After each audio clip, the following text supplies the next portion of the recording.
I'm so excited to be with you guys today. If you know me at all, you probably know that I love talking about insects.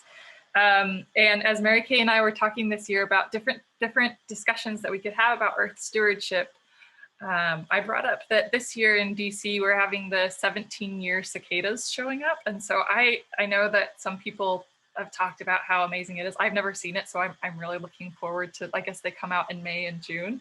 I thought, how cool would it be to have a presentation about like insects and the earth and being a good steward to insects. And then I thought about like how much more fun it would be if I brought along my favorite entomologists. And so I got Sam and Yelena, and we sort of put this like presentation about insects together. This is a oil beetle that I took a picture of. I think it is near Gettysburg but it was on a piece of wood, and I thought it was very cute. And then thank you, Mary Kay, I also wanted to give a little introduction to Earth stewardship. Basically, our model is that we honor the Creator by living and testifying of the gospel principles of Earth stewardship. The president of our church, President Russell M. Nelson, gave this quote that said, "As beneficiaries of the divine creation, what shall we do? We should care for the earth, be wise stewards over it, and preserve it for future generations." And if you go to the Earth Stewardship website, you kind of see that there are three different things here, three different ways that you can like be an earth steward. One of them is learning, and then acting, and then uniting. And so today, that's sort of what we want to do with insects. We're going to teach you some of the things that we've learned about insects, give you some examples, and also learning about why they're in trouble. You've probably heard about like the insect apocalypse that's happening. We want to tell you about the different reasons why they're in trouble, and then give you some ideas of what you can do to be a good earth steward for insects. And then and then this is just cool to come together because we're all talking about the same thing. And there's a really neat talk from Sharon Eubank where she talks about earth stewardship, and one of the questions she asks in it is, what would move our hearts to swell as wide as eternity so that we would act, we would use our will, we would do something new for the benefit of humankind. And that if we get out of here with that, with having our hearts to swell, then we will feel like we're successful tonight. So I think a lot of times when we think about insects from like a religious or spiritual connection, we think of this picture, which is this is sort of a depiction of the plague in Egypt, where the Pharaoh wouldn't let the people go, and so then God cursed the people by sending them tons of locusts. And in LDS church history, we hear the story of how the pioneers were plagued by the Mormon crickets. And so I think sometimes in our heads, we get sort of this negative opinion of what insects are and what they're doing. But as I was preparing for this talk, I wanted to sort of show some of the ways that the scriptures talk about insects from a positive perspective. And the first example that I always love is the story of the creation. When God created the earth, he said, God made everything that creepeth upon the earth after its kind. God saw that it was good, and God blessed them, saying, be fruitful and multiply. So I love this because it says that, first of all, insects were created by God. Second of all, God thinks that insects are good. And third of all, God told insects to be fruitful and multiply. So next time you're like in a place and you're like, oh, why are there so many mosquitoes? Just know it's like because God told them to be fruitful and multiply. So these mosquitoes are they're just being obedient to God. So I love the story of the creation. Another example that I found when I was thinking about examples of not so negative examples of insects in the scriptures is in Matthew, and you're talking about John the Baptist. And he actually, when he was living, the scripture says that his meat was locusts and wild honey. So John the Baptist used insects for food, and he became a great person. There's also like an example from the Book of Mormon. In Ether, we learn about a group of people that were leaving, they were sailing across the ocean, and they decided to bring with them honeybees because that was a very important thing to them. And I also found this scripture, which I really like, from Proverbs, that I don't think I've ever read before, but it says, "Go to the ant, thou sluggard, consider her ways and be wise." So I think this is interesting that in the Bible, we read this advice that we should learn from insects and try to be like them in some ways. And then finally, I think there are a lot of different examples of stories and lessons that we can learn from insects. This was a talk from General Conference a few years ago by Reino Alberto, and she talks about, like the monarch butterflies, we are on a journey back to our Heavenly Father, where we will reunite with our heavenly parents. Like the butterflies, we have been given divine attributes that allow us to navigate through life in order to fill the measure of our creation. So I loved this talk when I heard it. And I love that it says that butterflies have divine attributes, and I think that all insects have divine attributes. And I think this is also a great example of why of insects, and like things as you learn about insects, we can also tie them back to gospel principles.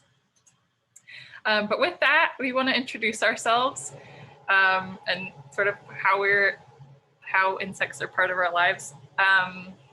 So we all met at BYU, and then all of us have gone off to we're all working on our PhDs, right, in something related to entomology right now. And doing a PhD is really hard, and it's been really nice to have Sam and Yelena with me along the way on the journey, because I feel like we'll do like calls and cheer each other on when we're feeling discouraged, and send each other cool insect facts, and it really helps, like, to have. I think one of my favorite parts about being an entomologist is like hanging around other people who love insects, because I think Sam and Yelena are really awesome. So I'm excited that you guys get to hear from them. But this is me. My research focuses on Australian termites. This is a picture of me in Australia. I am at George Washington University, and so basically my research talks about how termites, even though we usually only think of termites as like being these bad animals that eat our house, they are actually some that eat wood, but a lot more termites that feed on soil, grass, leaves, dung, and fungi. And so my research tries to focus on the difference. In order to really understand what termites are doing for ecosystems, we have to understand which ones are doing what. And so my work kind of compares Australian termites to other termites, and it's very fun. As I said earlier, so yeah, I'm Sam, hi, and I am doing a PhD in Riverside, UC Riverside, so that's in Southern California. And yeah, it's fun, you know, kind of getting together. I'm really grateful for this opportunity to kind of remind myself of where it all began. And really what got me interested in insects was just, I loved being outside, and I loved learning new things. And with insects, there is still so much that we do not know. And I have been really lucky and blessed to be able to kind of travel the world collecting insects. And the group I study are called Emacini, or thread-legged assassin bugs. And I study their evolution. And this group is really fascinating for so many reasons, but why I like studying this group the most is because a number of them actually feed on spiders. And so you can see this image like in the kind of top right corner of this little, it's like a baby Emacini there, and it's all fuzzy, and it's balancing on a spider web. And a lot of Emacini will spend their entire life cycle on spider webs. Like their egg is laid on the spider web, and then they hatch and they live on the spider web. And then they'll either eat the prey that's caught on the web or the spider themselves. And so I'm studying the evolution of this behavior and how have changed over time, and how different characters and traits that the Emacini has might help them to be able to survive on spider webs better. Because not many insects are able to really take advantage of this potential food source. Spiders are usually thought of as a very difficult difficult animal to try and attack and eat. So I really love studying Emacini, and it's been a lot of fun. Yeah.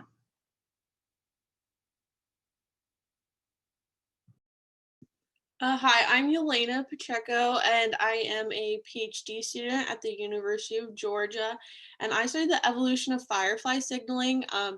So yeah, just to second Sam and Becca, I really love being outside, and my time spent with Sam and Becca is probably some of my favorite memories, going out and collecting bugs with them. But so fireflies, we all know that fireflies flash and they use these flashes to find mates. But what a lot of people don't know is that there are actually fireflies that don't flash. And so my research is to try to figure out how this has evolved. Why do some fireflies flash? Why do others not flash? And then also, how are these ones that don't flash finding their mates? And so we know that they use pheromones, which are kind of like perfumes. But I really focus on the morphology, or like the different body structures that they use to sense these perfumes. So I just get to really compare different fireflies and look at these beautiful fireflies all the time. So it's really awesome. So, right, we know insects, they have a head, a thorax, and an abdomen. They're not quite spiders, but we still love spiders a lot. Even the spiders that Sam's Emmy assigns eat. But insects, they have 6 legs as opposed to some other things like millipedes that have a lot of legs. Spiders have 8. But what they all have in common is that they do have exoskeletons, and insects evolved around 400 million years ago. So that makes them older than dinosaurs. And this is one of the reasons we think that there are so many different types of insects, is that because they've been around so long, they've had so much time to evolve and change and kind of diverge or split into different species. And as Becca said, they've been very obedient and multiplying and replenishing the earth. So that's one of the reasons we think there are so many insects. Okay, I want to talk to you about some of the great things that insects do for the earth. This video on the right is actually a video that I took at Mount Pleasant of a pollinator. So this is a bumblebee. A lot of times when we think about pollinators, we just think about the bees and the bumblebees, but there's actually a lot of different types of pollinators, including flies. So these 2 pictures in the middle are flies, and wasps can be pollinators, and even some mosquitoes can be pollinators too. So pollinating is really important for plant growth and everything. The second thing that is really important that insects do for the earth is that they're decomposers. We talk a lot about how important like recycling is for the earth, like taking these materials and making it so that you can use them again. And insects, we have insect recyclers, which are the decomposers. So my favorite are the termites, which take a bunch of dead matter and then turn it into raw materials that can be used by other groups. But there's also dung beetles and flies and other types of beetles that basically feed on dead materials and make them available to other types of organisms. So, and then finally, there are predators. I always tell people that if they don't like mosquitoes, then you should love dragonflies, because even though we think of dragonflies as being these beautiful creatures, they're also predators, and they're like the #1 predator of mosquitoes. And praying mantises are also predators as well. Insects are also edible. These are some fun snacks that you can actually buy. My mom bought me some of these one year for my birthday, and they're very fun. This is a taco from a restaurant in DC that's a cricket taco. So it was like a very high-end restaurant that you have to buy. So there are restaurants now that sell tacos with insects. And then other animals like birds also use insects as food. They're very important. Just like John the Baptist ate the insects, there are lots of other, we can also eat insects. And then insects can be used for a lot of different products like beeswax, silk, dyes, and shellac. And then they're also useful in things like genetics. And finally, I think the #1 reason that insects are great is they are there to be enjoyed. So here is a Dobson fly that I saw in Virginia. And these are some of the biggest insects around, and they are I think they're very cool. So if you ever see one of these, then you're very lucky. And now I'll turn the time over to Sam. So I think a lot of us, when we think about insects, kind of the first reaction is usually, oh, insects are these gross things I just want to like smash and get rid of. But when you look at insects a little bit more closely, it's amazing what diversity in color and form they have. They're really incredibly beautiful. And personally, when I think about insects, it's just a huge reminder of the incredible creativity and artistic talent that God had. I like to think of God as a master scientist and a master artist. And I think that that is really, really shown and visible in insects. So I'm just going to kind of go through a few pictures that show some of that. Oh, there we go. So, sorry, struggling with moving slides around. So here are some beautiful beetles. And Yelena, she studies fireflies. It's kind of fun fact, fireflies are actually not flies, they're beetles. It's crazy, right? So there are so many beautiful beetles in the world that have these metallic colors or these different appendages that can help them to dig holes or to jump higher, which is really, really fun to learn about all of that.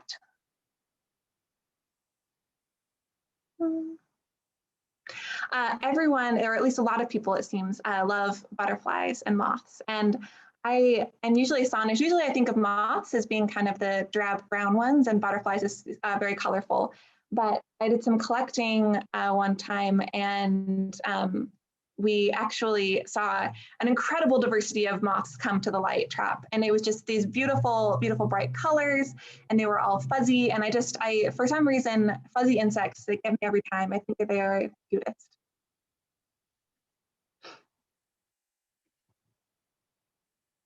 I also really love insects that try hard to not be recognized as insects. So here we have two katydids, this one green leaf katydid and then this brown leaf katydid. And both of those, I like to think of this as kind of like the yoga pose this katydid is doing right there. And I think it is incredible that you have these insects that have evolved. So it looks like this leaf that's had a bite taken out of it. It's just really astonishing. And I mean, it's like a decomposing leaf, right? And this brown one too. And it's hard to recognize that this is an insect you're looking at, not another leaf. I stared at this brown leaf for like 5 minutes in my insect collecting net, being like, wait, is this a leaf? No, it's not. No, yes, no, it's not a leaf. I was staring right at it and I still couldn't tell. And I included these beetles here because I saw these beetles as I was pulling bark off a tree, and they're just these super skinny beetles are able to fit between the bark and the tree trunk, which just blows my mind. I mean, they have evolved to fit into all these different places all over the world, which I think is really, really fascinating.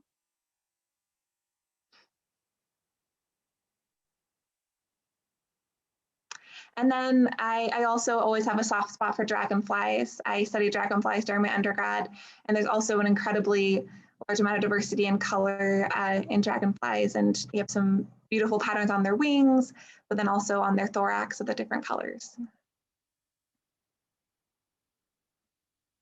And then some more really fun insects that I've seen while collecting.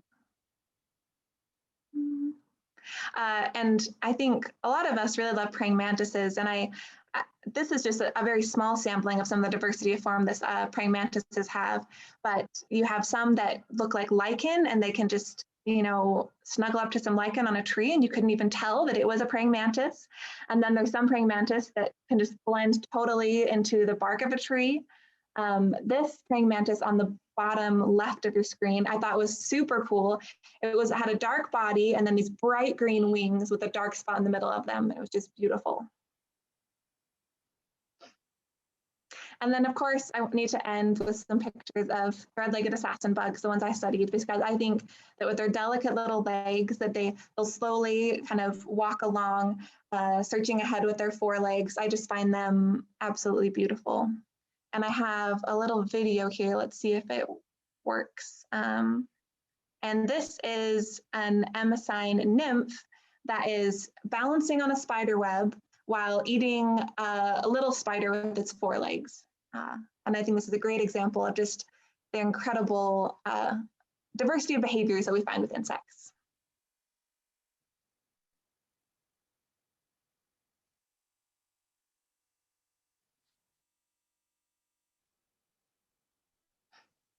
Yeah, so, Becca talked about the different, sorry,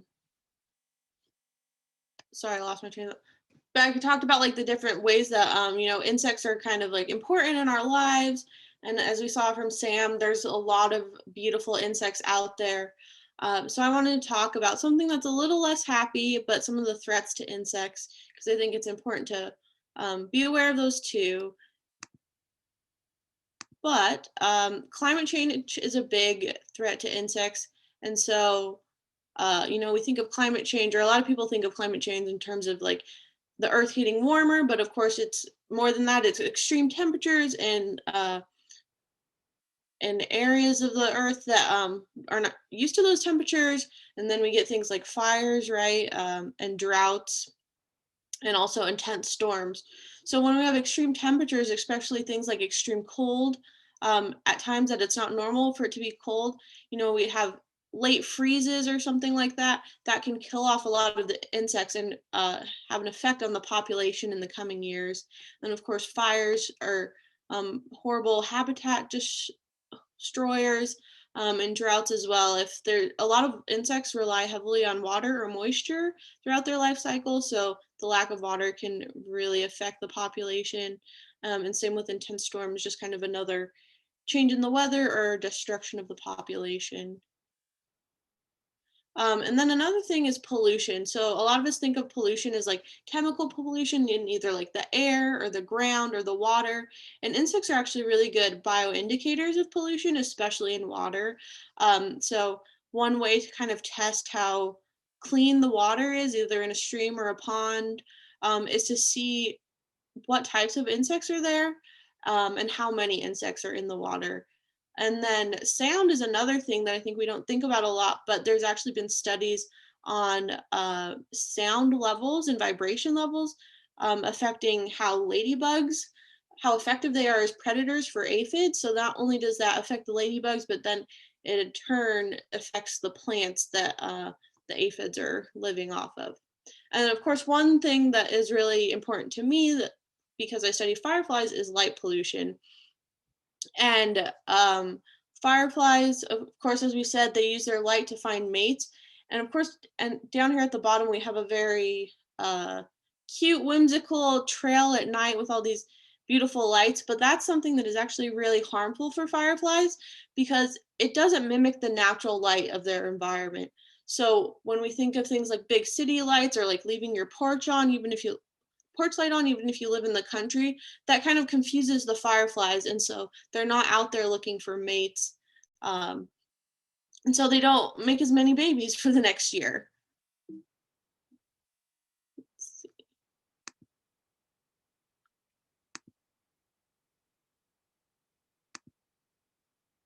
And then so agriculture, another thing of just kind of like can be habitat destruction, and that paired with insecticides.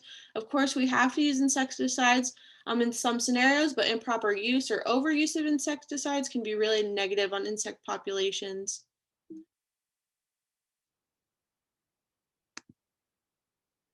And then this is probably, in my opinion, the saddest picture that we will see all day in this presentation.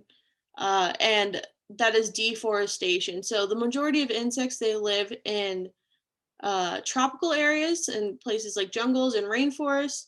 And so as we cut those trees down, we're just destroying their habitat even further.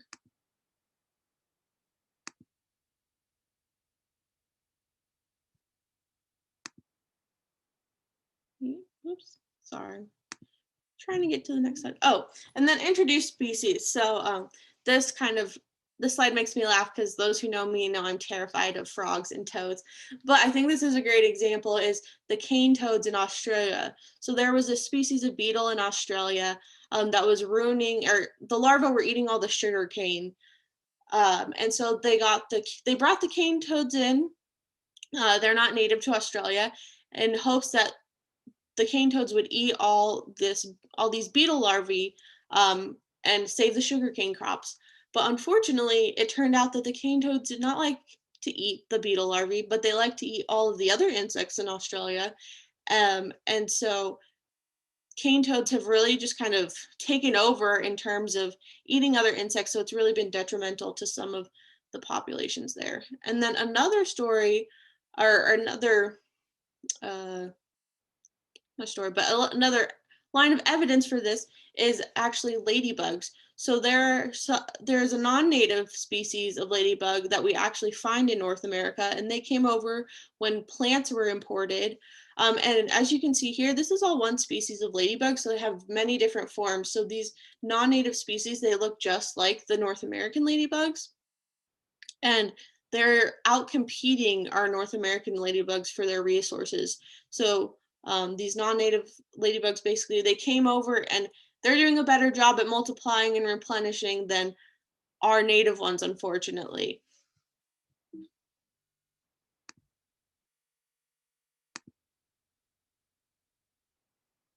And so with that, when we get to the next slide, Sam's going to tell us a bit about what we can do.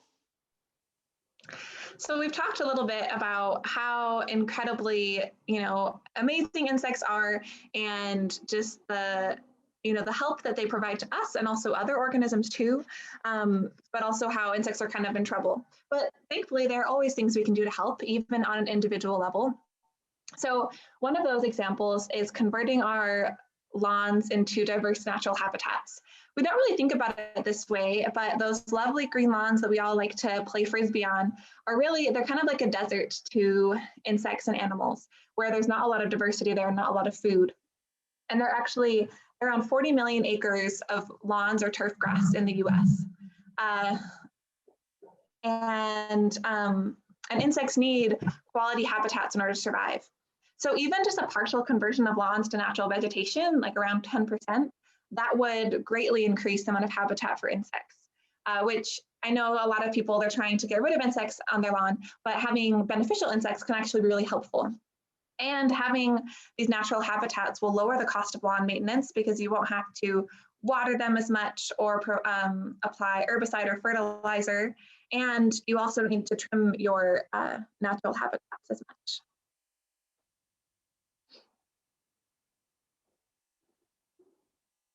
Also, growing native plants can be hugely beneficial for insects. Yelena talked a little bit about invasive insects and animals and the harm they can cause. And growing native plants can really help boost the native populations of insects, which can help to kind of counteract that negative effect of invasive insects. There was actually a study that showed that declines in suburban backyard birds were in this case linked to an increased number of non-native plants. So even if you are a birder and you just want to see more birds in your backyard, having native plants can indirectly help the bird population by inviting more native insects to your lawn, which will then invite more native birds. Also, native plants are adapted to the local climate. So again, they're easier to maintain than non-native plants. And if for whatever reason it's really hard to get non-native plants in your area, just having a diversity of non-natives can also be helpful. And I like to point out here that native plants can also be added to balconies and roofs if you don't have a yard. I'm currently living on an apartment and will be for the foreseeable future. And having a balcony is something where I love to grow plants. And I think it's great to be able to see more wildlife in your life.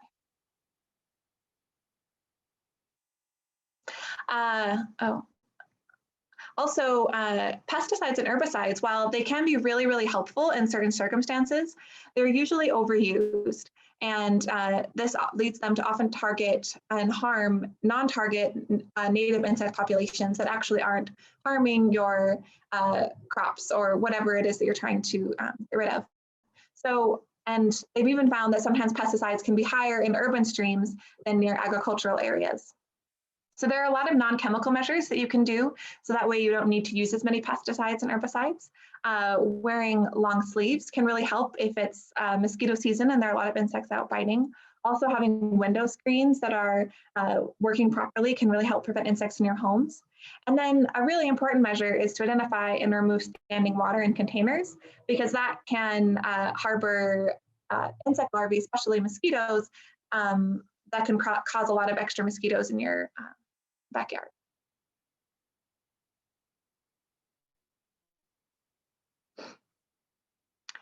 So Yelena talked a little bit about light pollution, and that's something that we don't really think about very much, but the majority of nocturnal insects are attracted to artificial light.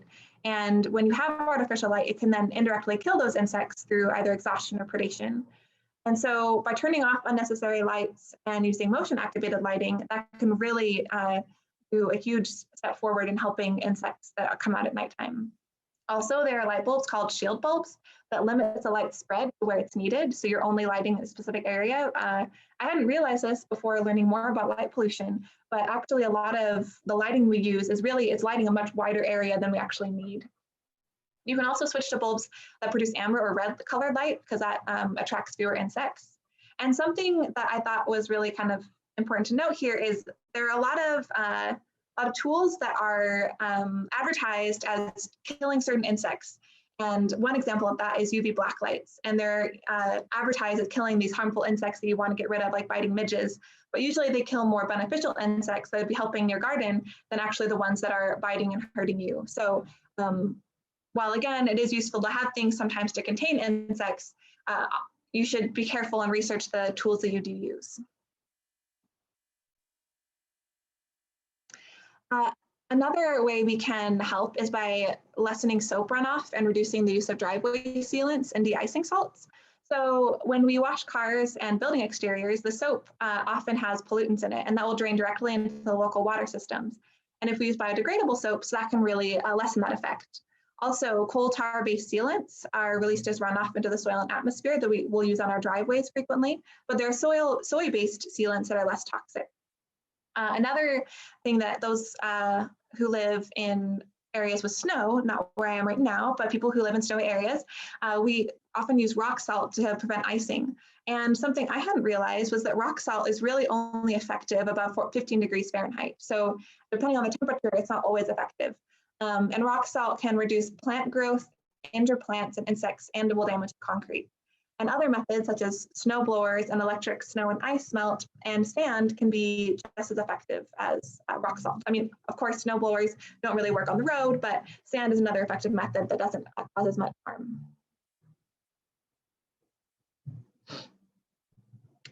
Another really important way to help insects is just to counter negative perceptions of insects. A lot of people don't know much about them and they don't understand insects very well. So just by helping people learn about the benefits they provide, either through blogs, posting pictures, artwork, and just talking about insects and helping people recognize that they're not something to be afraid of, and attending insect fairs and butterfly houses and insect zoos. And there are also a lot of really amazing tools that you can access on your phone with iNaturalist or its partner app, Seek, where you can take pictures of insects that you find and share them with others who are also seeing those insects. And even scientists can use these tools to then kind of map out the distribution of insects. And it's incredibly helpful. I've used it before to see where the insects I study are located and get a better picture and know where I should go to collect those insects.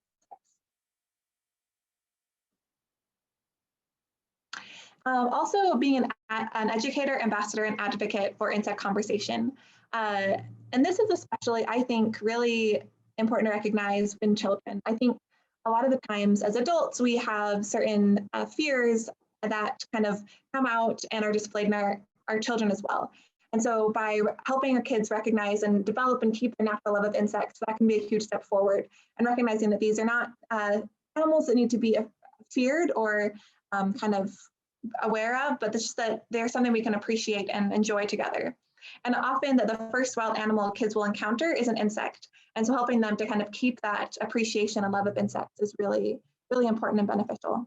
And shout out to my adorable niece and nephew in this picture that went insect collecting with me at a family reunion. And then finally, the last one is just to be involved in local politics and supporting science and to vote. There are so many different, so many different ways we can support science in local politics, and just being informed and knowing what's going on in your local community. And I want to kind of say here as well that all of these measures that I found were in this paper by Kawahara et al. And even though it's a scientific paper, it has so many good resources for books you can read or articles you can read, especially as far as finding native you can plant or other things that can be more applicable to individual locality depending on where you're actually at right now.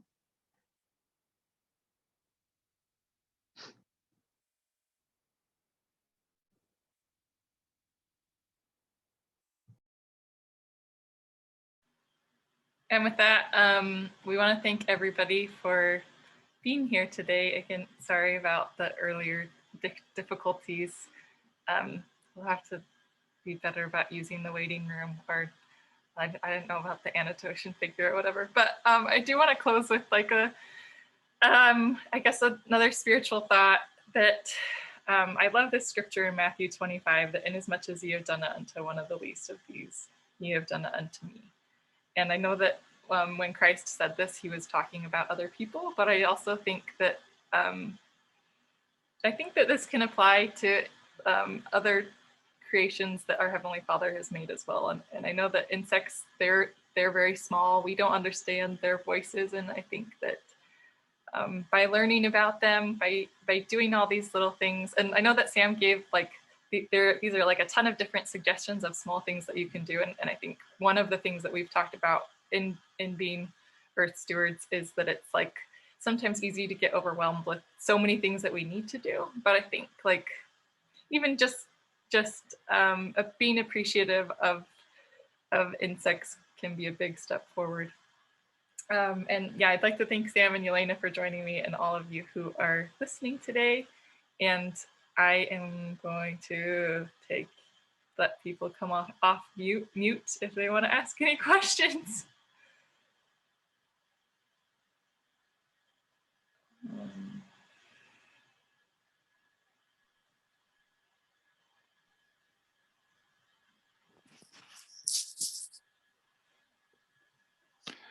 This is a fabulous presentation. This is Jeff. I'm Mary Kay's husband.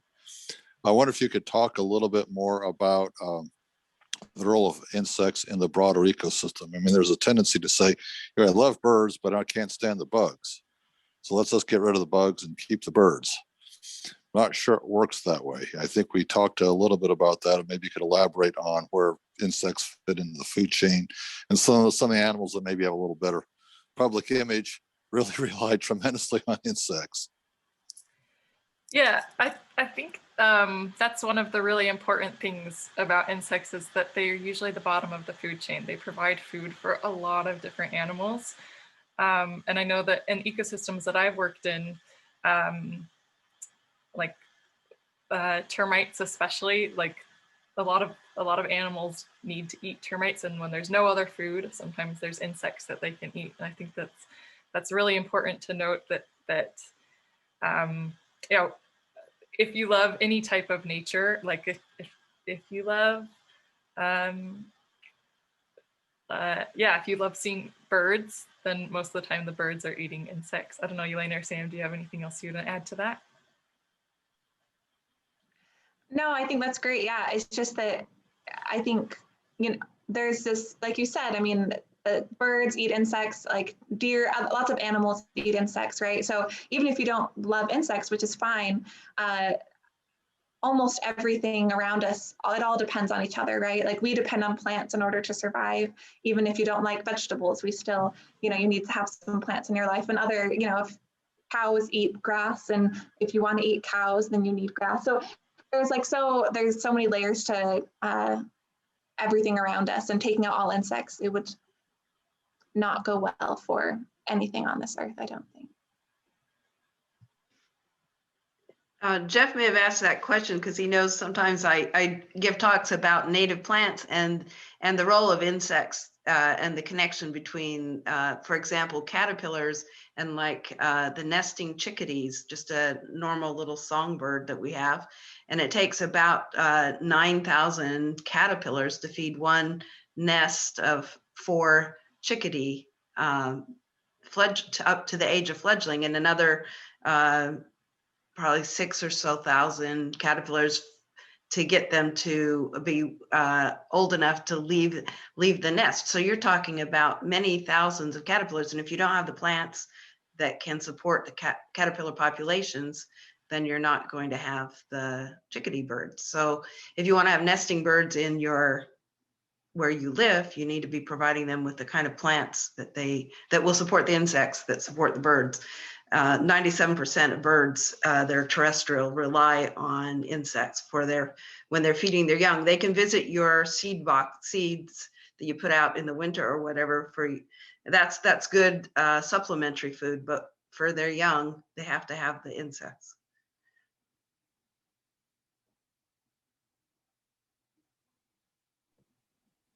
One thing I was wondering is if everybody who was on this call wanted to just dig into finding more information about one particular insect that interests them, and then maybe share a picture of that insect and a little bit of what you've learned with us, I would be glad we could post it on Facebook, or if you're not on Facebook, on our Earth East, we could start a little blog about insects, as well as if you end up changing your behaviors in any way, like you decide to change how long you're keeping your lights on outside, how many lights you have on at night, because you want to try to help reduce the death rates of the moths and other night flying insects. It would be really great to get some feedback like that about what you've learned and how it's impacted the way you interact, and you're a better Earth steward relative to insects. That sounds like a lot of fun, Mary Kay. Yeah, I think we had a question in the chat, so it was about, if you haven't seen it, I talked about, the diversity of insects maybe being linked to their long history of them being a lot, or having evolved so long ago. And we think that is related to their short life cycles? I think that is definitely related. If we think of things like bacteria, right, that have like very, very short life cycles, hours, they have very fast rates of evolution. So yeah, that's definitely another contributing factor. Do you, Sam and Becca, have any other thoughts? Yeah, I think that's one of the great things. One of the insect products that actually is that insects contribute to is that sometimes they use they'll use insects for like developing flu vaccines, because insects have a faster life cycle, and I think that helps them to be more. That means that you can, when you need to do experiments with things that have short lives, that really helps with that as well. So I'll ask a quick question. I've had some qualms about using herbicide, and I was just curious, I wanted to get the expert's opinion. Is it sometimes okay, or would you say never okay? Opinions are fine. My opinion is you need to be reasonable, and I mean, even things like should you not spray bug spray or something like that, sometimes probably it's better to just use it and be good about it. But I think sometimes it's okay. But I think if we head in the right direction of finding other things besides herbicides and pesticides, then I think your direction you're going is more important maybe than if you always do it or never do it. And I think kind of with that, like the fact that you're asking the question, I think is going in the right direction. Instead of just going to the store and buying the first chemical you see that says will kill this or will help this, doing research ahead of time and thinking about what the things are that you're putting into your yard and how that could be impacting things, and if there are alternatives to achieving the same goal. I don't think you can across the board say that they're bad, just that limiting the use is good. This is Crystal McKenna, and I'm Liam's mom, and I agree with you, Sam. And I would just add that in addition to research about the potential harm, like find out what is going to be most effective. For example, it's ridiculous to be spraying certain herbicides in the spring. It makes more sense to spray, like for example, dandelions in the fall, when they are putting their nutrients down to their roots, so you can more easily kill their roots in the fall with herbicides. So just do a little bit of research. And I love that slide that you had before on the diversity of habitats. Just like educate people, just need to be educated that, for example, clover is not a weed. Not all these things that you see in your lawn are weeds. I love that. Thank you so much, Crystal. Yeah, I think if you're smart about how you do it, then you can definitely decrease the damage. And so I think just that part of that is like learning instead of just doing the quickest thing, I guess. Exactly. We have a question from Heidi Hemming who says, you must encounter lots of people who say, ew, bugs, and can't imagine why you study them. How do you counter that? One of you guys want to start with an answer to this? I mean, I like to show them kind of similar pictures that Sam showed us. I think they're so cute. And I will say fireflies, it's kind of easy. I'm like, yeah, but their butts light up, so that makes them cool. But yeah, just giving also lots of examples of, you know, how they benefit us. So one thing I think that most of us don't like are mosquitoes, but mosquitoes are also great pollinators and of course great food sources to other insects. So just kind of helping them see how they all fit into our ecosystem. I definitely agree with that. And I think enthusiasm can go a long way. I've noticed that, you know, if I just start raving about how cool insects are, yeah, people will kind of give me weird looks sometimes, but it's not like, it's kind of rare to have someone straight out say, oh, but insects are so gross. So I think that by showing that you think they're really awesome, that can really help people to realize, oh, maybe I should not just, you know, automatically blanket think insects are gross, but actually try and appreciate them more. And I think that we also, also going back to Sam's point about starting young with kids, right? Like I think the reason people get this response, ew, bugs are gross, is because they learn that that's like society tells you that bugs have to be gross. But if you like from a young age learn that insects can be cool instead of gross, then I think that also helps too. But great question, thank you. And with that, we are at the hour mark. If anyone has any burning questions, you can contact us. I'm sorry, I can't resist. Again, this is Jeff, Mary Kay's husband. Since we have an assassin bug expert, I'm quite interested in something. Big problem we have in the eastern U.S. are these invasive, the so-called Japanese beetles. And lately on our property, we've gotten the impression that the beetles are being attacked by assassin bugs, which is a great solution to the problem rather than running out and buying 7 or some other pesticide or mechanical harvesting. Is that so? I was just curious for the assassin bug expert. Has there been any evidence that they are attacking Japanese beetle populations? And if so, that would be a great thing. So assassin bugs, I think their name alone is just really cool. And I mean, there's a good reason why they're called assassin bugs, right? It's because they're super good at killing other insects. They don't hurt people that much, but insects, they're really good at those. So I haven't heard of that example specifically. And I would say there are some assassin bugs that are, the vast majority are generalist predators. So they don't focus on just one group, but that rather it's just like whatever is around, they'll feed on them. And I mean, there are others like the group I study that some of them feed on spiders. There's some that feed on millipedes. But yeah, so it is totally possible. And assassin bugs have never been used as a method to control other insects before. Because they're pretty generalist, it's usually good to have an insect that's really specific if you want to use it as a control method. But I mean, assassin bugs, they won't hurt you, and they won't, like, if they're feeding on the beetles, then that's great. And I would say encourage them to keep on doing that because they're not going to hurt anything else that you care about other than other insects. So. Good, thank you. Yeah, well, thank you, everybody. Thank you. And just for your information, next Saturday, there will be an annual meeting for LDSES stewardship, and information about that will be put up on the Facebook page and website. And we are so grateful for Becca and Sam and Yelena that they've been willing to share their expertise with us tonight. And I look forward to learning more about insects and appreciating them better after having listened to this talk. So